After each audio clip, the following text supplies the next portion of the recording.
1999년 5월 강원도 영월군. 그해 봄은 유난히 안개가 잦았다. 산자락을 타고 내려온 습기가 골목을 눅눅하게 적시고 사람들은 올해는 날씨가 이상하다는 말을 입버릇처럼 했다. 그런데 지금 돌이켜보면 이상했던 건 날씨가 아니라 그날 영월의 한 작은 사진관으로 들어온 2장의 사진이었다. 사진관 이름은 빛그림 사진관. 간판 글씨는 해가 발에 군데군데 벗겨져 있었고 유리문에는 당일 현상 가능이라는 스티커가 삐뚤게 붙어 있었다. 사장 이민석은 39. 대단히 큰 꿈을 가진 사람은 아니었지만 동네 사람들 얼굴과 계절의 변화를 필름에 남기는 일에 자부심이 있었다. 필름 카메라가 아직 일상이던 시절, 사진관은 동네의 작은 기록실이었다.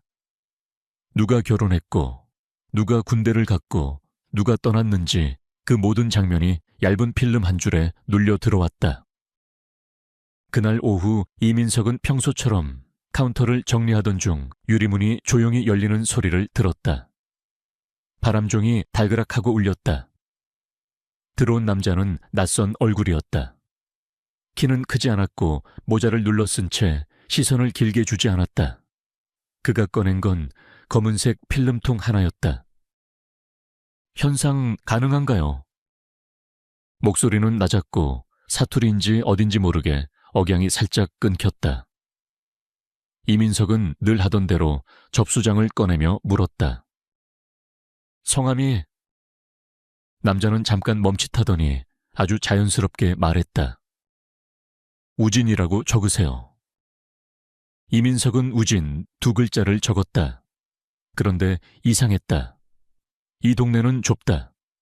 얼굴이 낯설면 대개 어디서 왔는지가 따라 붙는다. 하지만 남자는 그런 질문이 나오기 전에 오히려 먼저 질문을 던졌다. 필름은 어디까지 보시죠? 현상할 때. 혹시 중간에 누가 보나요? 이민석은 잠시 펜끝을 멈췄다. 이런 질문을 하는 손님은 거의 없었다. 보통은 사진 잘 나오나요? 내일 찾아도 되나요? 같은 얘기뿐이다. 저희야 고객 사진은 밖으로 안 나가죠. 현상은 뒤에서 제가 합니다. 남자는 고개를 아주 작게 끄덕였다. 그리고 또 물었다. 약품은 어떤 거 쓰세요? 정착액은 냄새가 오래 가나요? 그 질문을 들은 순간 이민석은 자신의 목덜미가 미세하게 서늘해지는 걸 느꼈다. 사진 현상에 관심 있는 사람도 있긴 하다. 취미로 배우려는 사람, 동호회 사람들. 하지만 이 남자의 질문에는 호기심이 아니라 확인이 있었다. 마치 무엇인가를 계산하는 사람처럼. 이민석은 말끝을 흐렸다. 그런 건 전문적인 부분이라 어쨌든 내일 오후쯤 오시면 됩니다. 남자는 접수증을 받아 주머니에 넣었다. 연락처를 남기라는 말에도 고개만 저었다. 내일 찾으러 올게요. 늦으면 누가 대신 갈지도 모르고요. 그 한마디가 나중에 얼마나 끔찍한 의미로 돌아올지 이때 이민석은 몰랐다. 그날 밤 사진관 뒤편의 암실.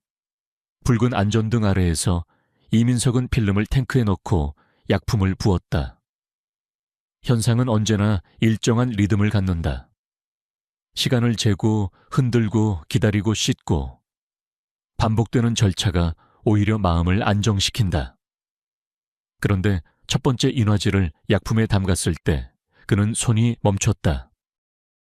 처음 떠오른 건 풍경이었다. 산물절 마당꽃.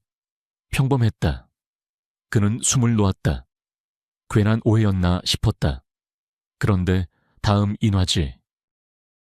물 위로 아주 느리게 형상이 올라왔다. 얼굴이었다. 너무 가까운 거리에서 찍힌 듯한 얼굴.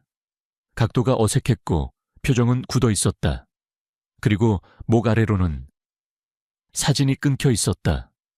피가 번진 것 같은 얼룩이 목 언저리에 남아 있었다. 이민석은 본능적으로 인화지를 물 밖으로 들어 올렸다. 물방울이 뚝뚝 떨어졌다. 숨을 쉬는 소리마저 크게 들렸다. 장난, 소품, 그렇게 믿고 싶었다. 하지만 다음 장이 더 문제였다. 남자의 얼굴, 정면, 눈이 감겨 있었고 턱 아래로는 같은 방식으로 이미지가 끊겨 있었다. 그 순간 이민석은 사진관 사장이 아니라 어떤 것을 보아서는 안 되는 사람이 된 기분을 느꼈다. 사진은 거짓말을 잘 안 한다. 조명이 속일 수 있고 각도가 착시를 만들 수 있지만 그럼에도 사진이 가진 현실감은 사람의 상상보다 더 잔인하다. 이민석은 인화지들을 암실 벽에 걸어놓고 잠깐 의자에 앉았다. 손끝이 떨렸다. 스스로를 달래듯 생각했다. 신고하면 내 사진과는 끝장날지도 몰라. 괜히 오해였다면, 하지만 만약 진짜라면. 이런 선택의 순간에 인간은 늘 자기 합리화를 한다. 그러나 이민석은 그날만큼은 이상하게도 다른 결론을 냈다. 이건 내가 감당할 일이 아니다. 새벽에 가까운 시간 그는 경찰서로 전화를 걸었다. 다음 날 오전 영월경찰서 강력팀이 사진관으로 들어왔다. 경찰은 사진들을 확인하자마자 표정이 굳었다. 소품 같지 않습니다. 라는 말이 흘러나왔고 바로 우진이라는 이름이 접수장에 적힌 글씨를 찍어갔다. 이민석은 그제야 자신이 한밤중에 느꼈던 서늘함이 단순한 기분이 아니었음을 확신했다. 경찰은 계획을 세웠다. 다음 날 오후 우진이 사진을 찾으러 오겠다고 했으니 그 시간에 잠복하자. 사진관에는 평소처럼 손님이 드나드는 척 형사 몇 명이 민간인처럼 앉아 있었다. 이민석은 카운터 뒤에서 마른 침을 삼켰다. 약속된 시간이 가까워질수록 사진관의 공기가 점점 눌리는 느낌이었다. 문이 열릴 때마다 모두가 몸을 조금씩 긴장시켰다. 그리고 마침내 유리문이 열렸다. 들어온 건 어린아이였다. 초등학생쯤 되어 보였다. 숨이 차 보였고 손에 작은 종이 쪽지를 쥐고 있었다. 아저씨, 어제 우진 아저씨가 맡긴 사진 제가 가지러 오랬어요. 순간 형사들이 서로 눈빛을 주고받았다. 이민석은 목이 바싹 말랐다. 아이는 아무것도 모르는 얼굴이었다. 아이에게 죄가 있을 리 없다. 오히려 이건 누군가의 계산이었다. 어른이 아이를 방패로 세운 것이다. 형사가 아이에게 조심스럽게 물었다. 우진 아저씨는 어디 있니? 아이는 망설임 없이 말했다. 다리 위, 저쪽 끝에 서 있다고 했어요. 제가 가져가면 거기서 받는다고. 경찰은 아이를 데리고 사진관에서 몇 분 거리의 작은 다리로 향했다. 안개가 옅게 깔려 있었고 다리 아래로는 얕은 물이 흐르고 있었다. 하지만 다리 위에는 아무도 없었다. 어제 그 남자의 그림자조차 남아있지 않았다. 바람만 불었다. 경찰 한 명이 다리 난간을 쾅 하고 쳤다. 그 순간 나는 이 사건을 들을 때마다 같은 생각을 한다. 범죄가 무서운 이유는 그것이 대담해서가 아니다. 그보다 더 무서운 건 범죄가 종종 이렇게 일상적인 얼굴을 하고 있다는 점이다. 사진관, 아이, 다리. 우리 동네 어디에나 있을 법한 풍경 속에서 누군가는 이미 몇 수 앞을 내다보고 움직인다. 형사들은 다리 끝을 바라봤다. 한 명이 낮게 중얼거렸다. 놈이 이 동네 지리를 알아. 그리고 그 말은 또 하나의 결론으로 이어졌다. 우진이라는 사람 애초에 없을 수도 있어. 안개 속에서 사건은 더 깊어졌다. 그리고 영월은 이제 막 기억하고 싶지 않은 기록을 갖게 되었다. 다음 장면은 며칠 뒤 현상된 필름 속 풍경사진 한 장에서 어떤 절의 마당이 발견되면서 시작된다. 그때부터 이 사건은 단순한 수상한 사진이 아니라 사라진 사람들의 이야기로 변한다. 사라진 두 사람, 산중의 절 사찰마당에 남은 그림자. 1999년 5월 영월경찰서 강력팀은 빗그림 사진관에서 확보한 필름과 인화지를 봉투에 넣어 들고 나왔다. 그날 이후 사진관은 더 이상 사진관이 아니었다. 동네 사람들 얼굴을 남기던 장소가 갑자기 사람이 사라지는 방식을 암시하는 장소가 되어버렸다. 사진관 사장 이민석은 경찰이 떠난 뒤에도 한동안 카운터 앞에 서 있었다. 손님이 들어오면 현상은 내일 됩니다 라고 말하던 입이 이제는 모르겠습니다 라는 말만 되풀이했다. 어떤 사건은 피해자만 갉아먹는 게 아니다. 그 사건을 바라본 사람의 일상도 같이 부셔버린다. 경찰서로 돌아온 형사들은 먼저 필름 속 풍경 사진들을 다시 정리했다. 대부분은 전형적인 관광 사진이었다. 산 능선 계곡물, 돌계단, 그리고 사람들. 사람이 찍혀도 멀리서 찍혀 얼굴이 뚜렷하지 않았다. 마치 누군가 의도적으로 기억될 만한 얼굴을 피한 것처럼. 그러다 한 형사가 사진 한 장을 오래 들여다봤다. 절 마당을 찍은 사진이었다. 대웅전 앞 돌바닥 바람에 흔들리는 연등 몇몇 신도들의 뒷모습. 전형적인 사찰 풍경. 그런데 그 형사는 사진의 오른쪽 아래 기둥 뒤를 손가락으로 가리켰다. 여기 이 절 어디인지 아십니까? 사진을 확대해보자 현판 일부가 보였다. 흐릿했지만 글자 형태가 남아있었다. 우남사 윤얀시, 영월군 외곽 산중에 있는 오래된 절이었다. 우남사라는 이름이 나오자 분위기가 달라졌다. 바로 한 달 전 영월서에 접수된 실종 신고 하나가 떠올랐기 때문이다. 실종자 법진 스님, 나이 40대 초반. 특이사항 절에서 신도 상담과 행정을 맡던 인물. 실종 경위 1999년 4월 중순 인근 사찰에 작은 법회에 다녀오겠다며 산길로 내려간 뒤 연락 두절. 영월 같은 작은 군 단위에서는 절의 스님 한 명이 사라진 것도 큰 사건이다. 하지만 처음엔 출가자인이 잠시 떠돌 수도 있다는 말이 있었다. 그리고 무엇보다 시신도 범죄 흔적도 없었다. 실종은 실종으로 남아 있었다.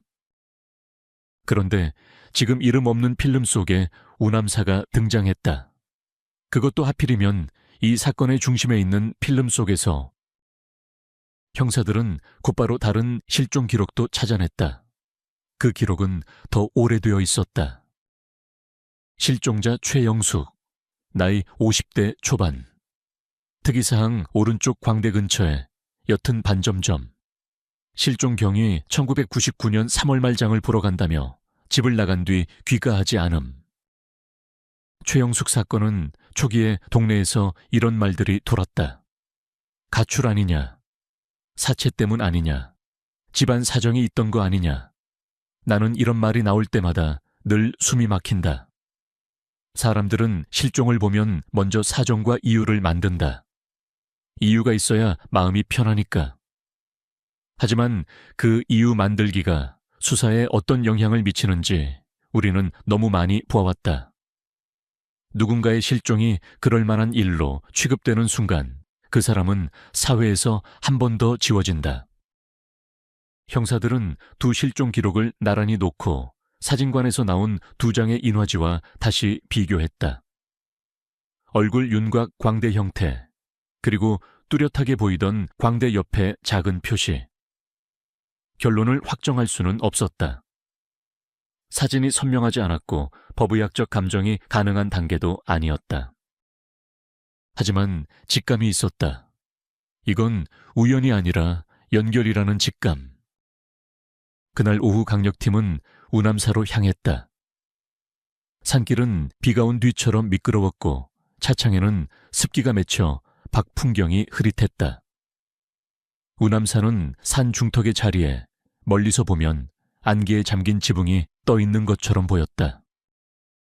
절에 도착하자 바람에 풍경이 울렸다.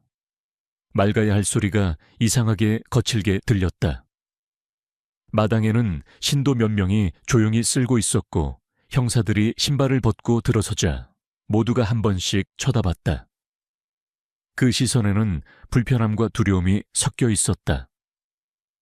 절은 원래 세상과 거리를 두는 곳인데 경찰이 들어오는 순간 절도 다시 세상이 되어버린다.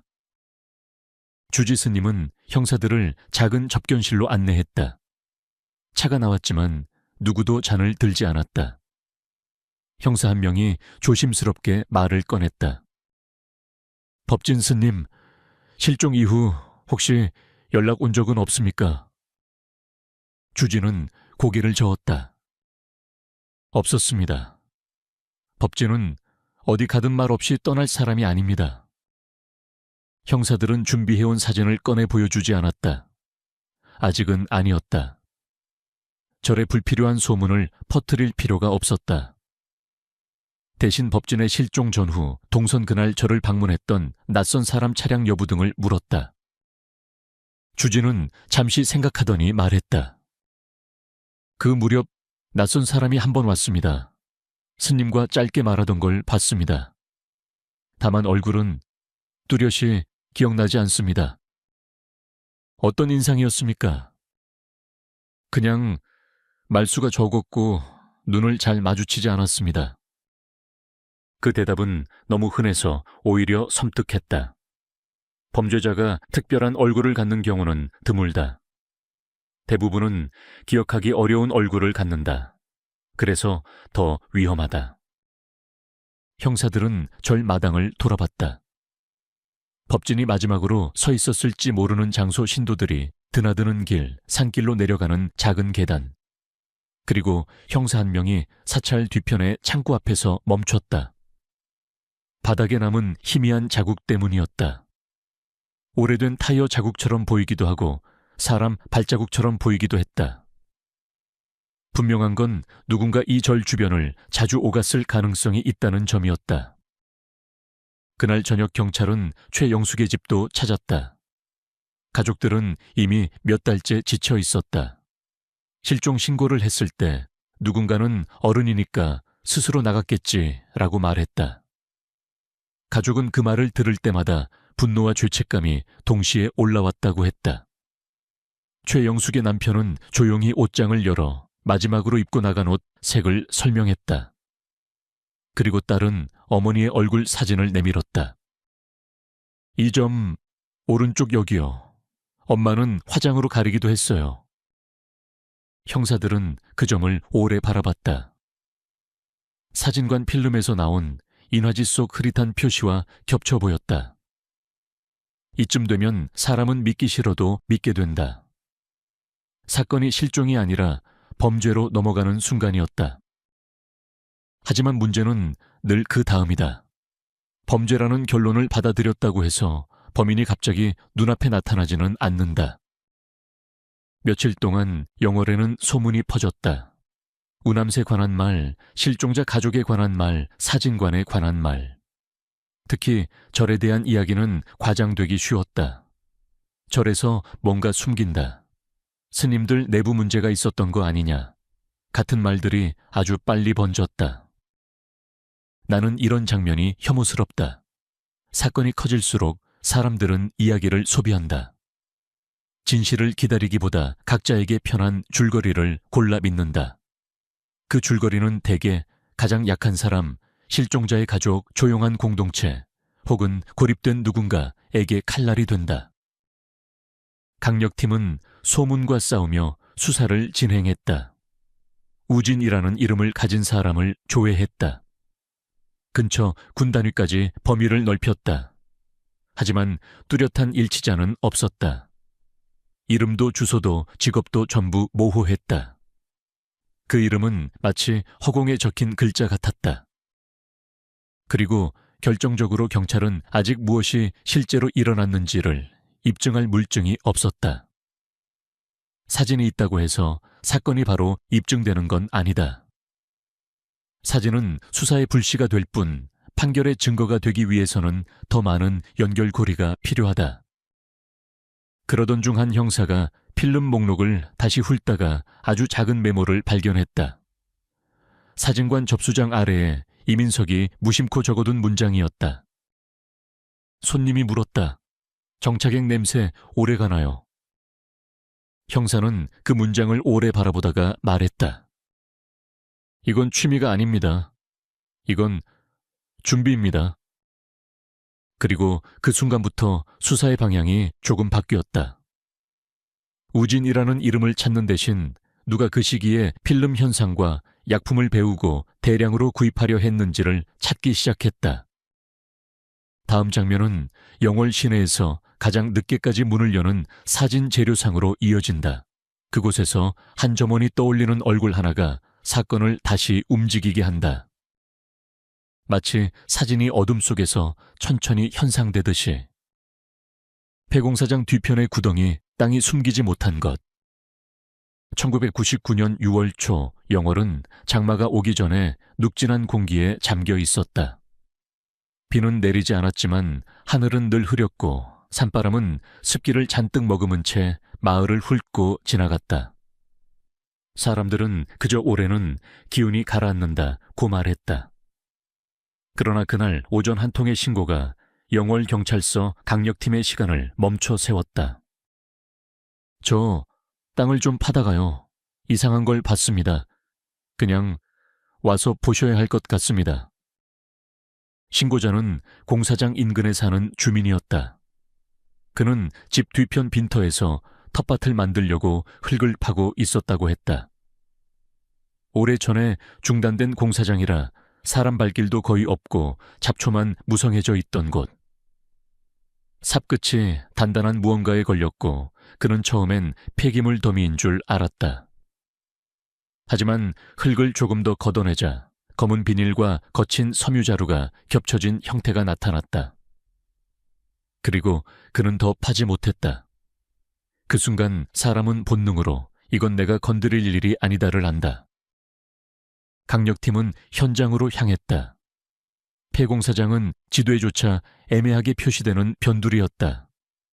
콘크리트 골조만 남은 구조물이 바람에 울고 철근이 튀어나온 채 녹이 슬어 있었다. 주변은 수풀이 허리까지 올라왔고 빈터는 누가 봐도 마을에 눈이 닿지 않는 곳이었다. 형사들은 현장을 통제하고 자루를 조심스럽게 꺼냈다. 그리고 그 안에서 나온 것은 실종 사건이 실종으로 남아있기를 바랐던 사람들의 기대를 한 번에 무너뜨렸다. 자루는 2개였고 각각 한 사람의 흔적이 들어있었다. 형사 중 한 명이 이를 악물고 낮게 말했다. 이제 돌아올 수 없는 선을 넘었네요. 나는 이 지점에서 늘 같은 감정을 느낀다. 실종 사건은 잔인하다. 살아있을 가능성을 완전히 버리게 하지 않으면서도 그 가능성으로 사람을 매일 갉아먹는다. 그런데 시신이 발견되는 순간 잔인함의 형태가 바뀐다. 희망이 사라지는 대신 진실을 확인해야 하는 의무가 남는다. 유가족들은 이제 기다림이 아니라 확인 앞에 서게 된다. 현장 감식과 법의학팀의 1차 소견은 냉정했다. 사망 시점은 대략 한 달 전후로 추정되었다. 시신의 상태는 신원 확인을 어렵게 만들었지만 그럼에도 옷과 소지품은 많은 말을 하고 있었다. 남성 시신 쪽 자루에서는 갈색 계열의 승복 목탁에 가까운 작은 불구 그리고 나무로 된 염주가 함께 확인됐다. 또한 낡은 비닐 주머니 안에 경전으로 보이는 책자들이 있었다. 누가 봐도 사찰에서 온 사람의 흔적이었다. 형사들은 자연스럽게 우남사 실종자 법진 스님을 떠올렸다. 여성 시신은 노란색 상의와 갈색 계열의 바지를 입고 있었다. 주머니 쪽에서 작은 손수건이 나왔다. 꽃무늬 자수가 놓인 손수건. 이런 물건은 아주 사소해 보이지만 가족에게는 세상에서 가장 명확한 신호가 된다. 경찰은 곧바로 유가족에게 연락했다. 그리고 그날 우남사와 최영숙의 집에는 같은 종류의 전화가 걸려갔다. 확인이 필요합니다. 확인은 늘 잔인한 단어다. 누군가에게는 행정이고 절차지만 누군가에게는 인생을 둘로 가르는 칼이다. 우남새서 온 스님들은 승복과 염주를 보고 몇 분도 지나지 않아 고개를 숙였다.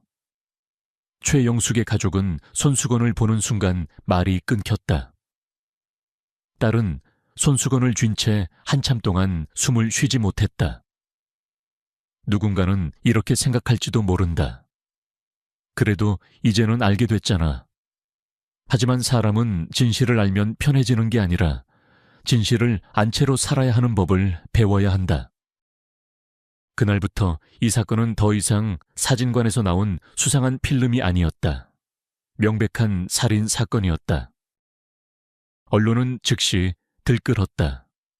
산중사찰 스님 실종 시신으로 발견장 보러 나간 주부 동일 장소서 발견 사진관 필름과 연관 가능성 같은 제목들이 지역 신문에 걸렸다. 그리고 온라인 커뮤니티에는 자극적인 문장들이 떠돌았다. 사건은 빠르게 이야기가 되었다. 나는 이런 속도를 경계한다. 수사가 느리다고 분노하면서도 사람들은 사건을 너무 빨리 소비한다. 피해자는 이름이 아니라 키워드가 되고 장소는 지도 위에 공포체험 코스가 된다. 하지만 수사팀은 커뮤니티의 추측으로 움직일 수 없다. 움직여야 하는 건 증거와 연결고리다. 문제는 연결고리가 여전히 부족했다. 현장은 폐공사장 인근의 빈터. CCTV도 없고 목격자도 드물다. 인근 몇 가구를 탐문했지만 돌아오는 말은 비슷했다. 거긴 원래 사람 안 가요. 밤에는 더더욱 안 가요. 차 소리 같은 건 글쎄요. 이 말은 도움이 되는 동시에 절망적이다. 범인이 바로 그 점을 알고 있었다는 뜻이기 때문이다. 사람이 가지 않는 곳, 눈이 닿지 않는 곳을 고르는 건 우발 범죄보다 계획 범죄에 가깝다. 그런데 사건이 다시 움직인 건 의외로 냄새 때문이었다. 법의학팀은 옷감과 피부 표면에 남아있는 옅은 황색의 얇은 막 같은 잔여물을 발견했다. 흙먼지나 공사장 분진과는 다른 성질이었다. 무엇보다 미묘하지만 분명한 특유의 자극적인 냄새가 있었다. 오래된 사진관 암실에서 맡을 법한 그 냄새.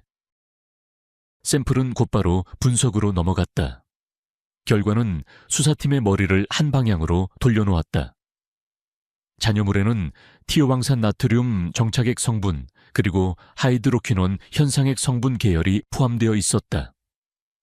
필름 사진을 다뤄본 사람이라면 아는 이름들이다. 이미지가 종이에 드러나게 하는 현상액, 그리고 그 이미지를 지워지지 않게 고정하는 정착액. 아이러니하게도 그 이름들이 너무 상징적이었다. 현상 셴샹은 숨겨진 것을 드러내고 정착 딩조은 그것을 고정한다. 범인은 마치 그 과정을 현실에서 흉내내고 있었다. 사람을 사라지게 만들면서도 자신만의 방식으로 기록을 남기려 했다. 형사들은 곧바로 사진관 사건을 떠올렸다. 빅그림 사진관 사장 이민석이 남긴 메모, 그리고 우진이라는 남자가 던졌던 질문. 정착액 냄새 오래 가나요? 그 질문은 취미가 아니었다. 준비였다. 혹은 확인이었다. 내가 한 일을 흔적 없이 지울 수 있을까를 묻는 방식이었다. 강력팀은 수사 방향을 바꿨다. 더 이상 우진이라는 사람을 주민등록으로 조회하는 것만으로는 의미가 없었다. 이름은 가짜일 수 있다. 중요한 건 능력과 접근성이다. 누가 1999년 봄 이 지역에서 사진 현상에 관심을 보였는가? 누가 대량의 현상 정착 약품을 구입할 이유가 있었는가? 누가 암시를 만들 만큼 집안에 은밀한 공간을 확보할 수 있었는가? 영월군 일대에서 사진 재료를 전문적으로 파는 곳은 많지 않았다. 대부분은 사진관이 도매로 받거나 읍내의 작은 재료상에서 소량으로 샀다. 수사팀은 그 적은 수가 오히려 기회라고 판단했다. 리스트를 만들고 하나씩 문을 두드리기로 했다. 며칠 뒤 읍내의 한 사진 재료상. 오래된 진열장에 필름과 인화지가 층층이 쌓여 있는 가게였다. 주인 남자는 처음엔 고개를 저었다. 그런 손님 많아요. 다 기억 못하죠. 그러나 형사가 조용히 아주 구체적으로 묘사하자 그의 눈이 잠깐 흔들렸다. 키가 크진 않았고 말수가 적었고 약품 얘기를 유난히 많이 했고 주인은 마른 침을 삼켰다. 있었습니다. 그런 사람이. 형사가 물었다. 그 사람 이름을 뭐라고 했습니까? 주인은 잠시 망설이다가 말했다. 접수장에는 우진이라고 적었습니다. 가게 문 열고 첫 손님이었어요. 그래서 더 기억납니다. 약품을 생각보다 많이 샀습니다.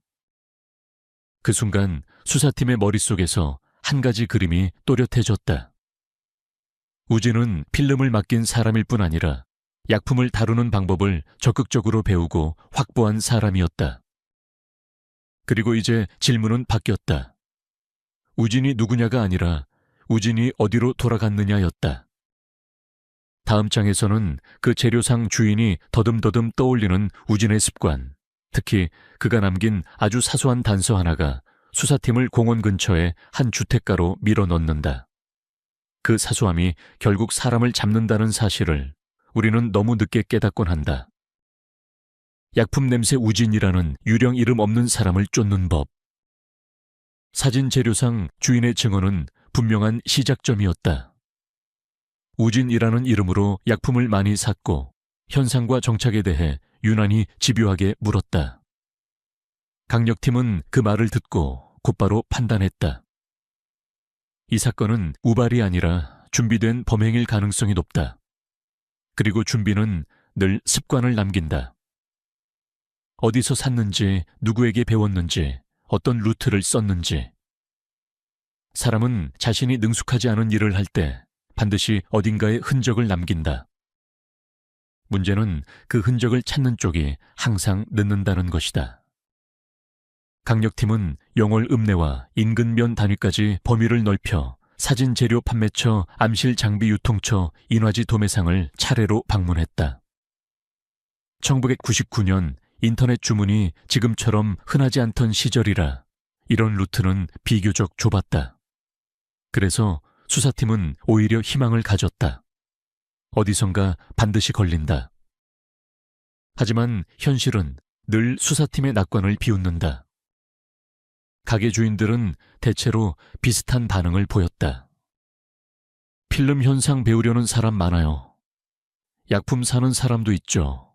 얼굴까지는 기억 못해요. 그런데 그 와중에 몇몇 가게에서 이상하게도 기록이 비어있는 구간이 발견됐다. 납품 장부는 멀쩡한데 특정 기간에 소매 판매 기록만 뚝 끊겨 있었다. 어떤 가게는 물에 젖어서 버렸다고 했고 어떤 가게는 이사하면서 잃어버렸다고 했다. 물론 그럴 수 있다. 시골 가게에서 장부가 완벽하게 보관될 리 없다. 하지만 이상한 건 그럴 수 있다가 반복된다는 점이었다. 반복되는 우연은 우연이 아니다.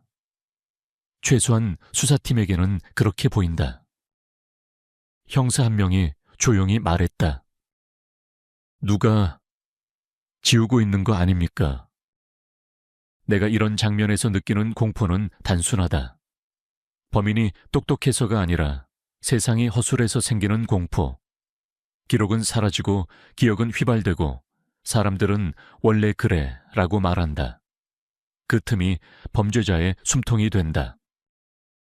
그럼에도 강력팀은 방향을 더 구체화했다. 사진 재료상 주인이 덧붙인 말이 있었기 때문이다. 그 사람 약품만 산 게 아니에요. 장갑이랑 계량컵 같은 것도 묶어서 가져갔습니다. 그리고 자전거로 왔다 갔다 했어요. 공원 쪽으로 가는 길에서 본 적도 있어요. 공원, 영월 읍내에서 아침마다 노인들이 체조하러 모이는 작은 공원. 강력팀은 그 말을 놓치지 않았다. 그 공원은 사람들이 많지 않지만 동시에 얼굴을 자주 보는 공간이다. 자주 오는 사람은 누군가 기억한다. 형사들은 새벽과 오전 시간대에 공원 주변을 돌았다. 그 시절 영월엔 CCTV가 많지 않았다. 결국 수사는 사람의 눈과 발에 의존해야 했다. 공원 벤치에 앉아있는 노인들에게 조심스럽게 물었다. 혹시 키가 크지 않고 말이 없고 머리가 약간 곱슬인 남자, 혼자 걷는 사람 본 적 있으세요? 처음엔 다들 고개를 저었다. 그러다 한 노인이 손가락으로 공원 입구를 가리켰다. 그 사람 가끔 봤어. 운동은 안 하고 그냥 한 바퀴 돌고 담배 피우고 멍하니 서 있더만. 어디로 갑니까? 노인은 대답 대신 어깨를 으쓱했다. 대개 저쪽 골목으로. 멀리 안 가. 근처 살 거야. 수사는 그렇게 또 하나의 대략적인 범위를 얻었다. 그리고 수사팀은 그 대략을 실제로 바꾸기 위해 며칠을 태웠다. 공원 주변 주택가를 순찰하고 밤엔 길목을 지켰다. 우진이라는 이름을 부르면 아무도 모른다. 그래서 수사팀은 이름 대신 행동을 찾았다. 사진 재료를 사고 공원을 돌고 사람을 피하고 혼자 사는 남자. 하지만 그 남자는 마치 수사팀의 시선을 알고 있는 것처럼 한 발 앞서 있었다. 어느 날은 공원에 나타났다가 다음 날은 보이지 않았다. 어떤 날은 멀리서 비슷한 체형의 남자가 보였지만 가까이 가면 얼굴이 달랐다. 형사들은 점점 예민해졌다. 밤샘이 길어지고 성과는 없고 언론은 사진관 필름, 살인마 같은 자극적인 표현으로 사건을 부풀렸다. 유가족은 경찰서 앞에서 울고 절은 소문에 시달렸다. 이때부터 수사팀은 두 가지 싸움을 동시에 해야 했다. 하나는 범인을 찾는 싸움, 다른 하나는 사건이 이야기로 소비되는 속도와 싸우는 일이었다. 나는 이 부분에서 항상 불편해진다. 어떤 사람들은 사건을 들으며 영화 같네라고 말한다. 그런데 그 말은 사건에 살아있는 사람들의 시간을 지운다. 수사팀이 밤을 새우는 것도 유가족이 하루를 버티는 것도 결국 누군가에게는 흥미로운 콘텐츠가 되어버린다. 그리고 그때 범인은 가장 편해진다. 세상이 산만해질수록 범죄자는 잘 숨는다. 결정적으로 수사가 흔들린 순간은 의외의 곳에서 왔다. 강력팀이 공원 주변 주택가를 탐문하던 중 한 주민이 말했다. 그런 사람, 비슷한 사람은 있는데요. 근데 그 사람은 착해요. 조용할 뿐이지 이상한 사람 아니에요. 수사팀은 그 말에 멈칫했다. 조용하다는 말은 너무 자주 등장한다. 그리고 조용함은 때로 사람을 보호한다. 시끄럽지 않으니까, 문제를 일으키지 않으니까 그냥 없는 사람처럼 취급된다. 하지만 그 주민이 언급한 인물은 확인 결과 사건과 무관했다. 또 다른 인물도 또 다른 인물도. 비슷하다는 말은 많았지만 같다는 말은 나오지 않았다. 이 과정에서 수사는 자꾸 빗나갔다. 시간만 흘렀다. 게다가 수사팀 내부에서도 변화가 생겼다. 인력 재배치, 다른 강력 사건 투입 지휘 라인의 교체. 어느 순간부터 회의에서 이 사건은 장기전이 될 수 있다는 말이 나오기 시작했다. 장기전이라는 말은 사실상 이런 뜻이다. 지금 당장 잡지 못할 수도 있다. 2000년으로 넘어가면서 사건은 조금씩 식어갔다. 언론도 다른 이슈로 이동했다. 사람들의 공포도 서서히 둔해졌다. 하지만 유가족의 시간은 둔해지지 않는다. 사건이 식을수록 유가족은 더 차가운 곳에 남겨진다. 그 와중에 강력팀은 마지막으로 한번 사진관 사장 이민석을 불러 질문했다. 그 남자 다른 특징 없었습니까? 말투, 손냄새, 습관 같은 것. 이민석은 한참 침묵하다가 마치 죄인이 된 얼굴로 말했다. 그 사람 손이 거칠었습니다. 일을 하는 손처럼요. 그리고 제 눈을 끝까지 안 봤어요. 꼭 이미 결론을 낸 사람 같았어요. 이미 결론을 낸 사람. 나는 그 표현이 오래 남는다. 범인이란 종종 세상과 타협하지 않고 자기 결론만 품고 사는 사람이다. 그래서 무섭다. 설득이 안 된다. 미안함이 작동하지 않는다. 그들에게 인간은 대상일 뿐이고 사건은 목적을 위한 과정일 뿐이다. 2000년 늦가을 사건은 결국 미제 웨이집도로 분류됐다. 공식적으로는 수사가 중단된 게 아니었다. 하지만 실무적으로는 더 이상 매일 인력을 붙일 수 없는 상태가 됐다. 영월경찰서 한쪽 캐비닛에 사건 파일이 들어갔다. 파일 표지에는 굵은 글씨로 이렇게 적혀 있었다. 우남사 실종 관련 살인사건 차기일의 필름 현상 사진관 단서. 마지막으로 사건을 붙들고 있던 노 형사가 파일을 넣으며 안쪽에 작은 메모를 끼워 넣었다. 그 메모에는 날짜와 함께 단 한 줄이 적혀 있었다. 그는 사라진 게 아니다. 우리가 잊어가고 있을 뿐이다. 나는 이 문장을 읽을 때마다 생각한다. 사건이 미제가 되는 순간 범인은 종종 세상에서 무죄가 된다. 법적으로 무죄가 아니라 사람들의 기억 속에서 무죄가 된다. 그리고 그때부터 범인은 더 안전해진다. 하지만 이 사건은 여기서 끝나지 않는다. 몇 년 뒤 전혀 다른 지역에서 들려온 한 통의 신고가 영월의 캐비닛을 다시 열게 만든다.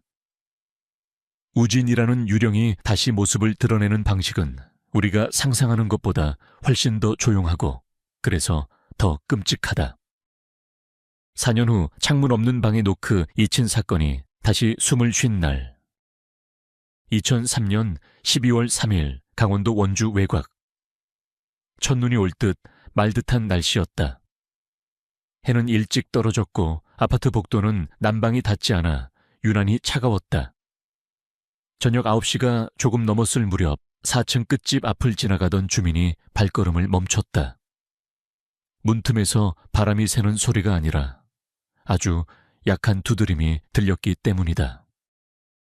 톡톡. 마치 누군가가 힘을 다해 여기 있어요 라고 말하려는 듯한 소리. 주민은 처음엔 착각이라 생각했다. 하지만 복도는 조용했고 두드림은 끊기지 않았다. 그 집은 원래 늘 조용했다. 이웃과 인사도 거의 없고 택배도 자주 오지 않는 집. 그런데 이상하게도 그날은 문 너머에서 움직임이 느껴졌다.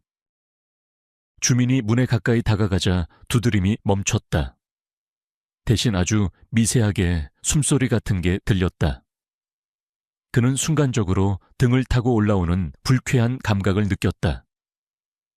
이건 내 일이 아니다 라는 직감과 그래도 그냥 지나치면 안 된다는 의무감이 동시에 들 때 사람은 흔들린다.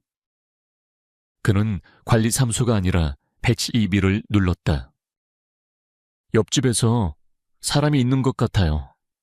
도움을 요청하는 것 같습니다. 현장에 도착한 경찰은 먼저 문을 두드렸다. 경찰입니다. 안에 누구 있습니까? 반응이 없었다. 문은 잠겨 있었고 안쪽에서 TV 소리도 라디오 소리도 물소리도 들리지 않았다. 그런데 형사 한 명이 문 손잡이 근처에서 멈칫했다. 낯선 냄새가 났기 때문이다. 곰팡이 냄새도 음식 냄새도 아니었다. 조금 더 날카롭고 코끝에 오래 남는 무언가를 씻어내는 듯한 냄새.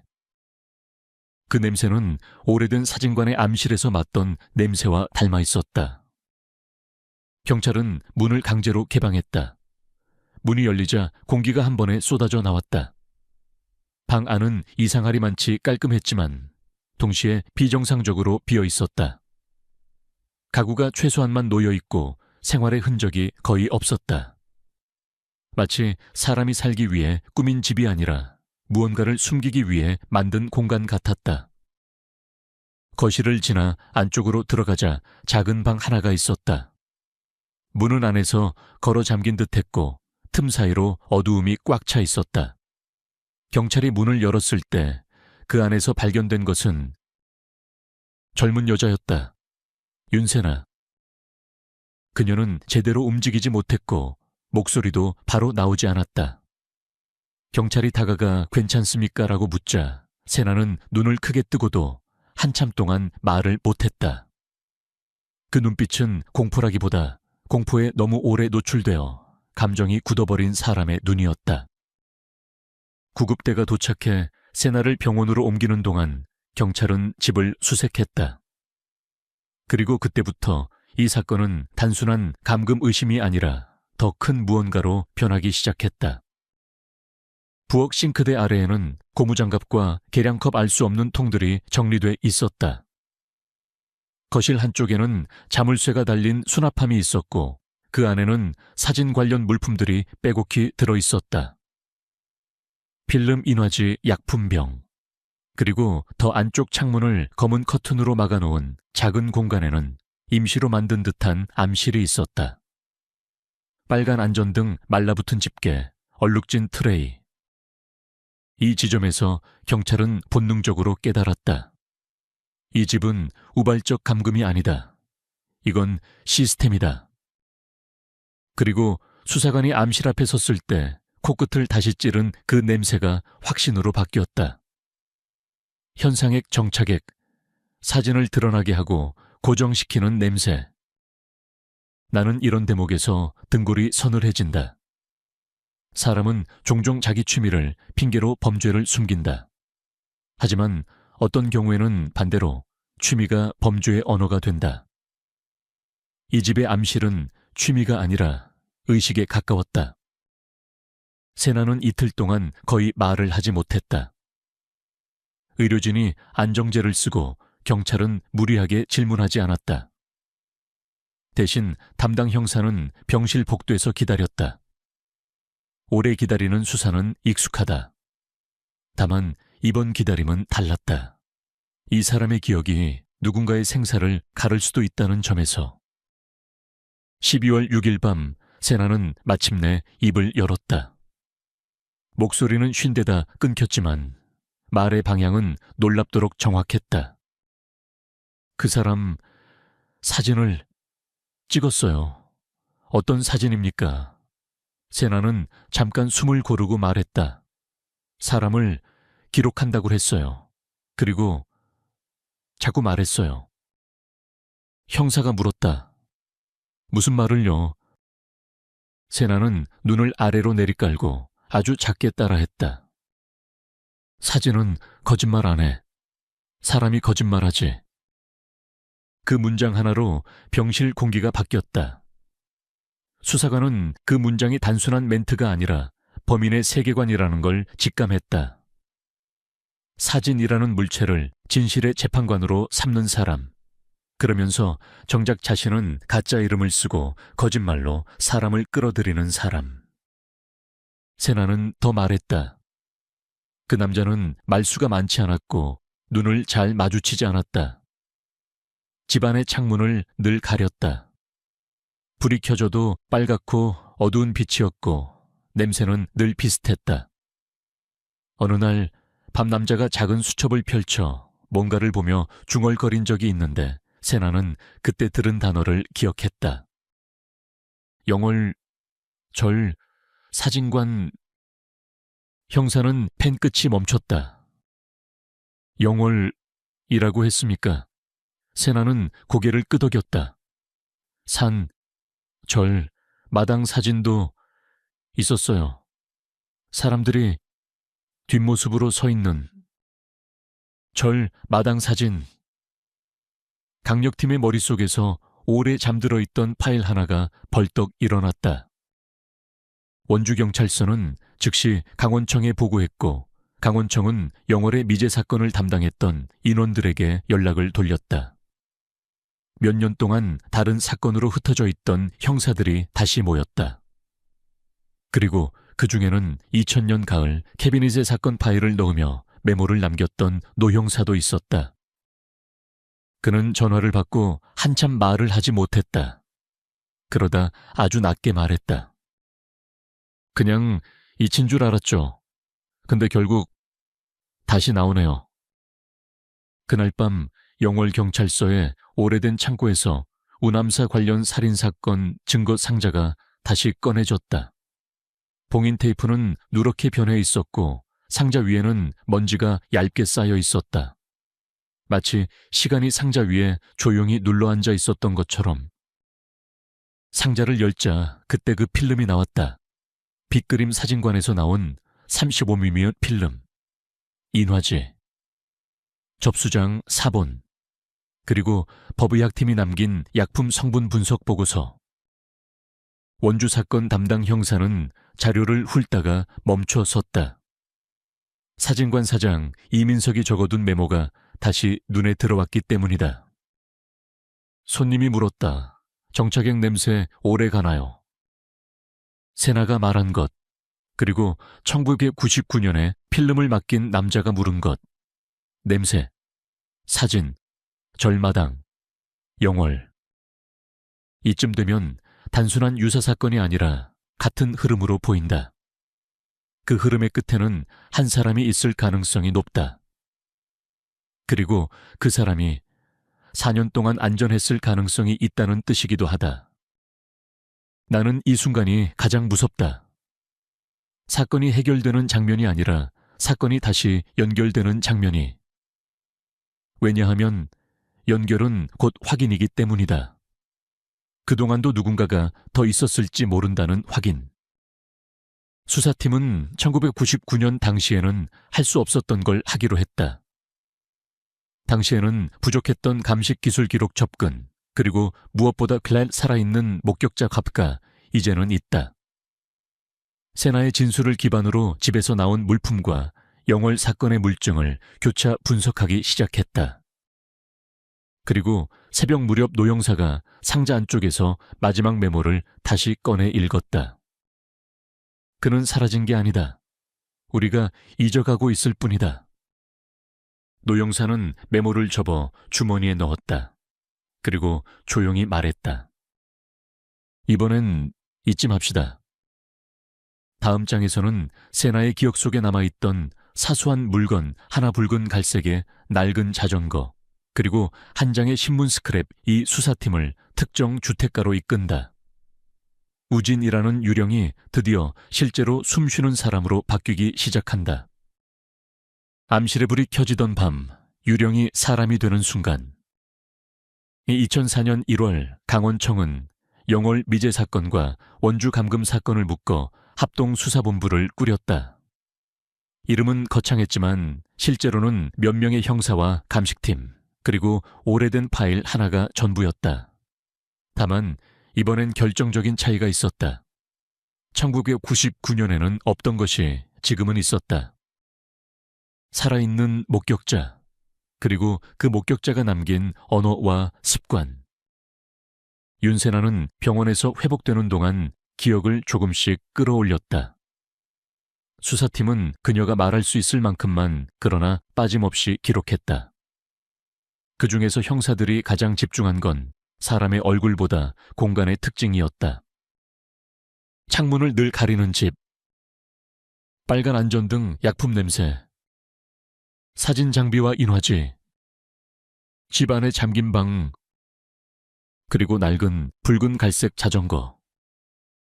자전거요. 담당 형사가 물었을 때 세나는 고개를 끄덕였다.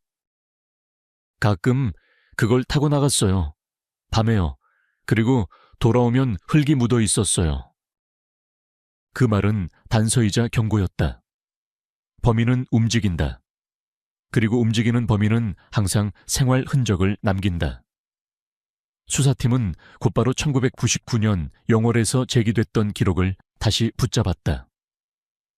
최영숙 실종 당시 가족이 마지막으로 기억하던 것도 자전거였다. 동네 장을 보러 갈 때 늘 타던 눈에 띄는 세 개 자전거. 당시엔 확정할 수 없었다. 비슷하다는 말이 증거가 되지 못했으니까. 하지만 이번엔 달랐다. 원주 사건 현장에서 나온 물품, 세나의 진술, 그리고 영월 사건의 약품 분석 결과가 한 방향으로 모였다. 그 방향은 서서히 그러나 확실하게 우진이라는 이름이 아니라 한 사람의 생활 방향을 가리키고 있었다. 합동수사본부는 먼저 사진 재료 구매 루트를 다시 정리했다. 1999년 영월 사진 재료상에서 우진으로 기록된 구매 내역, 그리고 원주 사건 현장에서 압수한 약품 용기와 라벨, 브랜드와 규격이 일치하는 항목이 몇 개나 나왔다. 심지어 동일한 도매 유통 경로로 연결되는 물품도 있었다. 형사들은 여기서 한 가지를 더 파고들었다. 이 사람은 사진을 좋아한 게 아니라 사진을 사용한 겁니다. 사진은 취미가 될 수도 있고 직업이 될 수도 있지만 어떤 사람에게는 통제의 도구가 된다. 드러내고 고정시키는 그 과정 자체에 집착하는 사람. 세나가 들었다던 문장 사진은 거짓말 안 해는 그 집착의 문장처럼 보였다. 이제 남은 건 원주집의 명의자였다. 임대 계약서를 확인하니 남자의 이름은 강동혁. 30대 후반. 직업은 일정하지 않고 주소지는 몇 차례 옮겨 다녔으며 가족관계는 희미했다. 동네에선 조용하고 눈에 띄지 않는 사람으로 기억됐다. 그리고 그 말은 수사팀에게는 오히려 불길했다. 조용해서 기억되지 않는 사람. 존재하지만 없는 사람처럼 사는 사람. 수사팀은 즉시 강동혁의 과거 거주지를 추적했다. 놀랍게도 그가 1999년 무렵 영월과 생활권이 겹치는 지역에서 잠시 지낸 기록이 발견됐다. 정확히 연결됐다고 말하기에는 약했지만 약한 연결들이 계속 쌓이면 결국 하나의 선이 된다. 하지만 수사는 감정으로 체포하지 않는다. 합동수사본부는 강동혁을 바로 잡지 않았다. 대신 감시를 붙였다.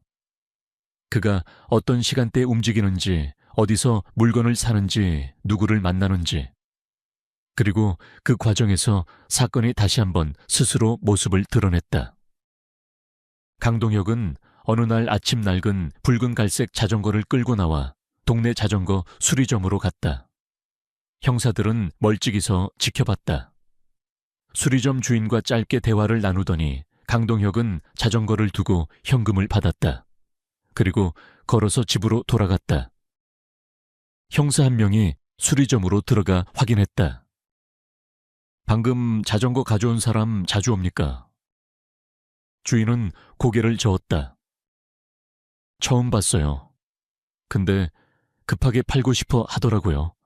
뭔가 쫓기는 사람처럼.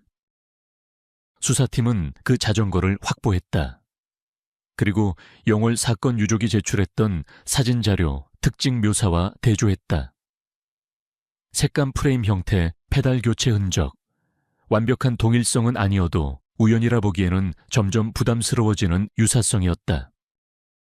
합동수사본부는 결정을 내렸다. 압수수색 영장을 신청한다. 2004년 1월 14일 새벽 원주 외곽의 그 집. 형사들은 조용히 골목을 메웠다. 불이 켜지지 않은 집 앞에서 겨울 공기만 움직였다. 이때 수사팀이 가장 두려워하는 건 두 가지다. 하나는 증거인멸, 다른 하나는 또 다른 피해. 문이 열리자 집 안은 예상대로 생활이 없는 생활처럼 보였다. 최소한의 가구 정리된 표면, 과도한 침묵. 그러나 침묵은 곧 깨졌다. 안쪽 방에 잠긴 문, 그리고 그 문을 열자 나타난 검은 커튼과 안전등. 암실이었다. 감식팀이 들어갔고 형사들은 숨을 삼켰다. 빨간빛 아래에서 트레이와 집게, 말라붙은 약품 흔적, 인화지 포장지들이 정돈된 상태로 놓여 있었다. 그리고 서랍 하나를 열자 비닐 포장에 여러 장의 사진이 들어 있었다. 형사들은 그 사진을 오래 들여다보지 않았다. 이 사건은 무슨 장면이 담겼는지, 보다 왜 그런 걸 남겼는지가 핵심이었다. 그 사진들은 기록이 아니라 소유의 흔적에 가까웠다. 부엌 쪽에선 또 다른 물품들이 나왔다.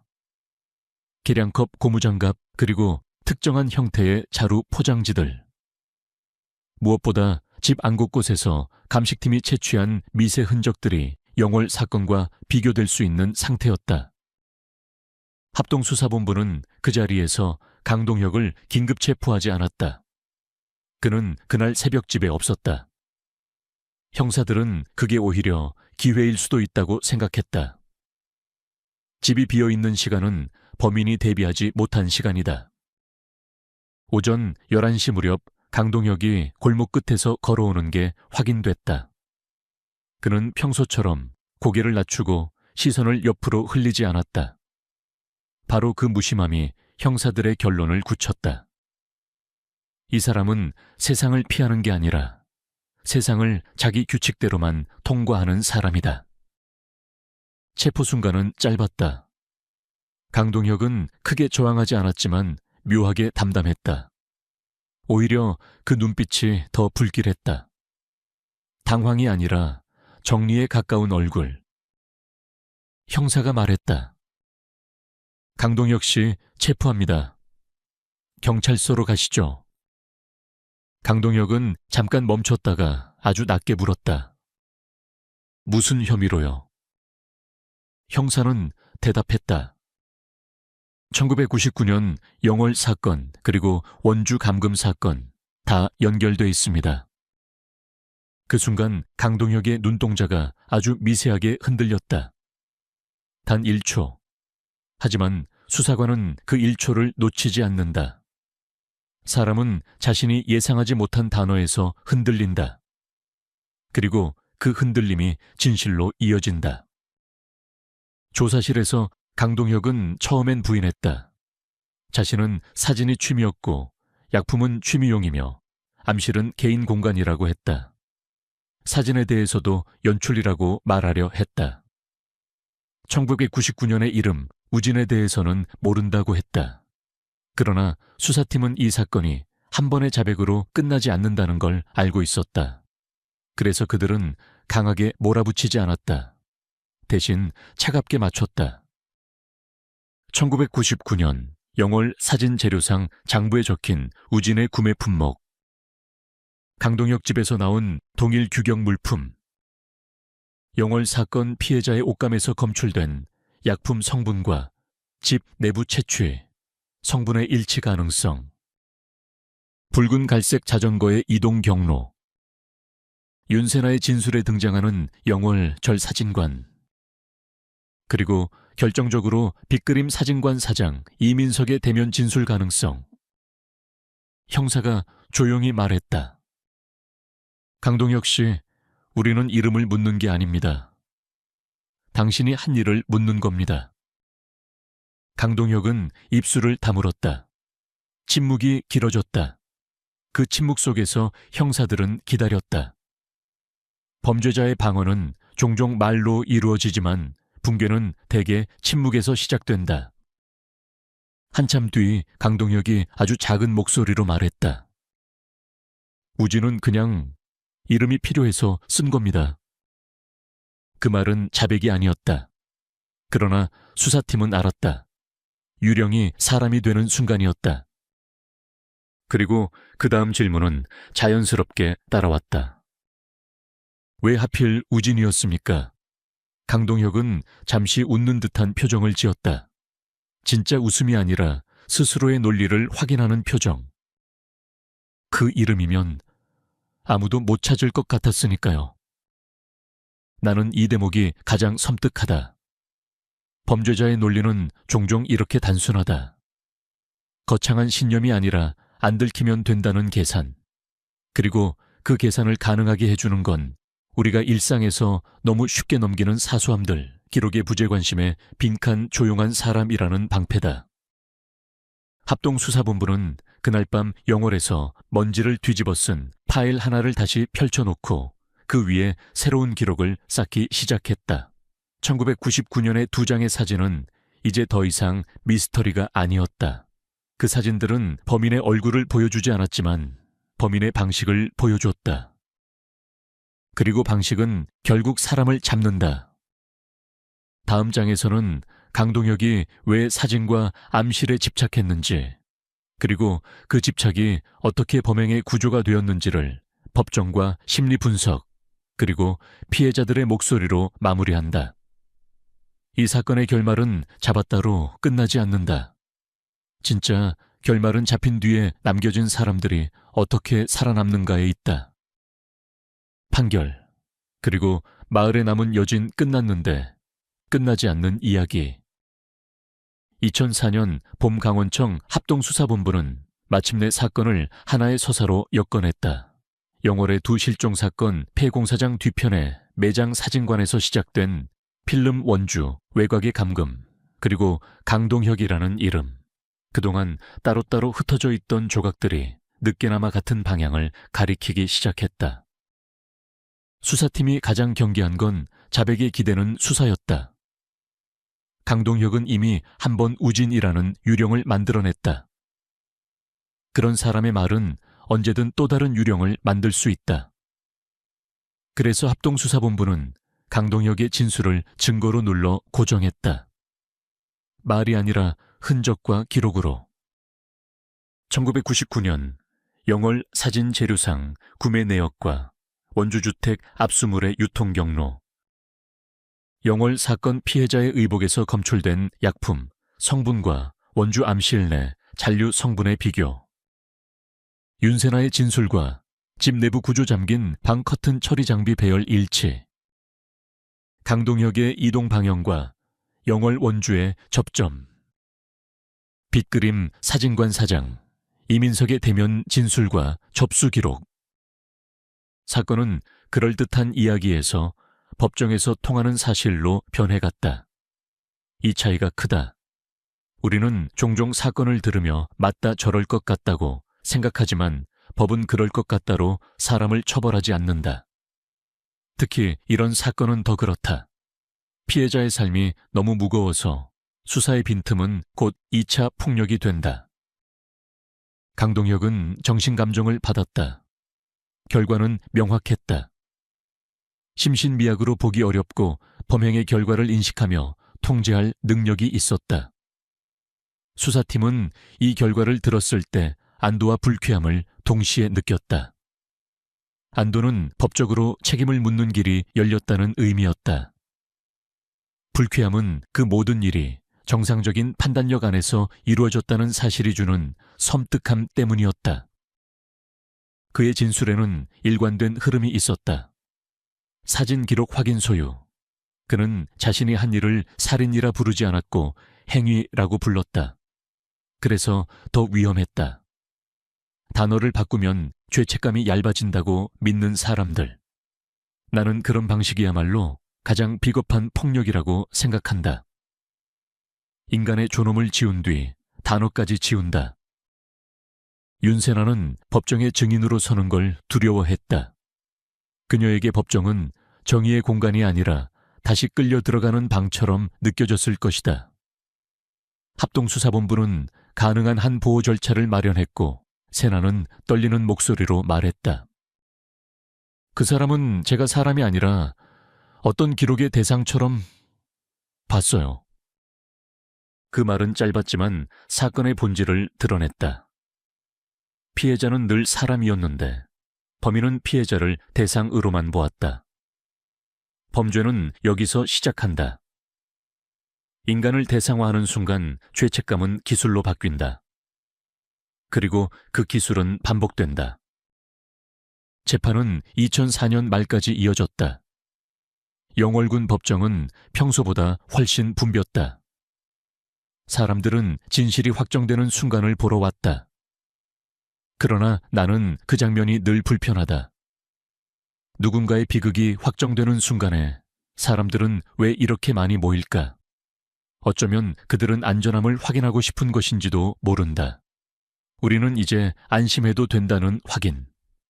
하지만 그 확인은 유가족에게는 아무런 위로가 되지 않는다. 최영숙의 가족은 매 공판마다 조용히 앉아 있었다. 딸은 고개를 들지 못했고 남편은 말없이 손만 맞잡았다.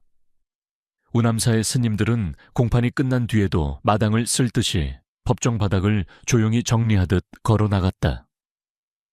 누군가에게는 사건이 뉴스지만 그들에게는 하루의 형태가 영원히 바뀐 일이다. 결국 법원은 강동혁에게 중형을 선고했다. 판결문은 차갑고 길었다. 계획성 반복성 피해자에 대한 극도의 인격 침해, 그리고 은폐 시도가 모두 명시됐다. 강동혁은 판결을 듣는 내내 큰 반응을 보이지 않았다. 그 무표정이 오히려 사람들을 분노하게 만들었다. 하지만 나는 그 무표정이 강한 멘탈의 증거라고 생각하지 않는다. 오히려 그건 끝까지 자신만의 세계에 갇혀 있는 사람의 표정이다. 판결이 내려졌다고 해서 사건이 끝나는 건 아니다. 법정이 닫히면 사건은 기록으로 남고 사람은 삶으로 돌아간다. 문제는 그 돌아가는 삶이 이전과 똑같을 수 없다는 점이다. 윤세나는 치료를 시작했다. 그녀는 잠을 자는 것부터 다시 배워야 했다. 불을 끄는 게 무서웠고 문이 잠기는 소리가 견디기 어려웠다. 나는 이 회복의 과정이 진짜 결말이라고 생각한다. 범인을 잡는 건 국가의 역할이고 살아남는 건 피해자의 몫이 된다면 그 사회는 너무 잔인하다. 그래서 우리는 살아남는 사람을 지원하는 시스템을 이야기해야 한다. 영월의 빗그림 사진관은 한동안 문을 닫았다. 이민석은 다시 카메라를 잡기까지 오래 걸렸다. 동네 사람들은 그에게 그래도 신고해줘서 다행이라고 말했지만 나는 그 말이 완전히 위로가 되지 않는다는 것도 안다. 누군가의 용기는 칭찬으로 끝나는 게 아니라 그 용기가 남긴 상처까지 함께 책임지는 것으로 완성된다. 노영사는 사건이 마무리된 뒤 조용히 은퇴했다. 그는 마지막으로 영월 경찰서 창고를 찾아 먼지 쌓였던 파일을 정리했다. 그리고 그가 남긴 메모, 우리가 잊어가고 있을 뿐이다는 이제 다른 의미가 됐다. 잊지 않는다는 건 단지 기억하는 게 아니라 다시 반복되지 않게 시스템을 바꾸는 것이기 때문이다. 나는 이 사건을 들려주며 한 가지를 분명히 하고 싶다. 첫째 범죄는 특별한 괴물이 저지르는 이야기가 아니다. 대개는 평범한 골목과 평범한 얼굴과 평범한 침묵 속에서 자란다. 그래서 더 무섭다. 둘째 범죄자를 이해해보자는 말은 언제나 조심해야 한다. 이해는 필요하지만 이해가 동정이 되는 순간 우리는 피해자를 한 번 더 배신한다. 이 사건에서 강동혁의 사진 집착은 예술이 아니라 도구였고 취미가 아니라 구조였다. 셋째, 그리고 가장 중요하게 사건이 알려진 뒤 사람들 사이에 퍼지는 자극과 소비는 범인을 잡는 데 아무런 도움이 되지 않는다. 오히려 유가족을 고립시키고 살아남은 사람을 침묵시키며 다음 피해자를 만들기 좋은 환경을 만든다. 2005년 초 영월 우남새는 작은 추모등이 걸렸다. 바람이 불면 연등이 조용히 흔들린다. 누구도 크게 말하지 않는다. 그저 흔들리는 빛을 보며 각자 다르게 기도한다. 어떤 사람은 용서를 말하고 어떤 사람은 잊지 않음을 말한다. 나는 그 둘 중 무엇이 더 옳은지 판단할 자격이 없다. 다만 확실한 건 하나다. 이 사건의 마지막 장면은 법정이 아니라 남겨진 사람들이 다시 하루를 시작하는 순간에 있다. 그리고 그 하루가 가능해지도록 우리는 사건을 재미가 아니라 경고로 기억해야 한다. 끝났지만 끝나지 않는 이야기. 그러나 적어도 이번에는 우리가 외면해서 끝나지 않게 하지는 말자.